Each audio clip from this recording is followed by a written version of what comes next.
ഗർഭകാല ചികിത്സാ പിഴവിനെ തുടർന്ന് അസാധാരണ വൈകല്യങ്ങളോടുകൂടി ജനിച്ച കുഞ്ഞിനെ വീണ്ടും വണ്ടാനം മെഡിക്കൽ കോളേജിലേക്ക് മാറ്റിയിട്ടുണ്ട്. തിരുവനന്തപുരത്തെ ചികിത്സയിൽ പുരോഗതി ഇല്ലാത്തതിനാലും അമ്മയുടെ ആരോഗ്യസ്ഥിതി മോശമായതിനാലുമാണ് ആശുപത്രി മാറ്റം. ചികിത്സാ പിഴവിൽ ആലപ്പുഴ കടപ്പുറം ആശുപത്രിയിലെ 2 ഡോക്ടർമാർക്കെതിരെ നടപടി ഉണ്ടായേക്കും. നിഷ ദിലീപ് ചേരുന്നുണ്ട്. നിഷ, ഈ റിപ്പോർട്ടിന്റെ കൂടുതൽ വിശദാംശങ്ങൾ എന്തൊക്കെയാണ്?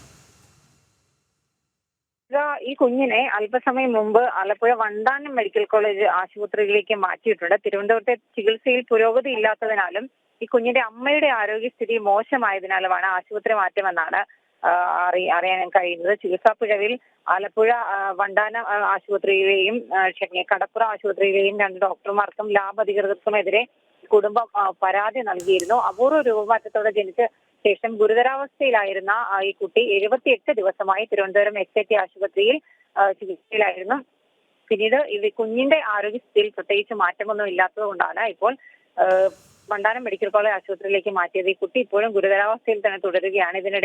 ഇതിനിടെയാണ് കുഞ്ഞിന്റെ അമ്മയും അസുഖബാധിതയായത്. ആലപ്പുഴ ജനറൽ ആശുപത്രിയിൽ ചികിത്സ തേടാൻ വേണ്ടിയാണ് ഇവർ ഈ ആലപ്പുഴയിലേക്ക് പോകുന്നത്.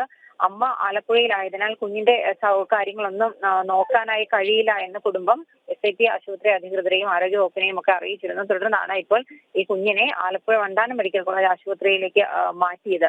ദേവിക.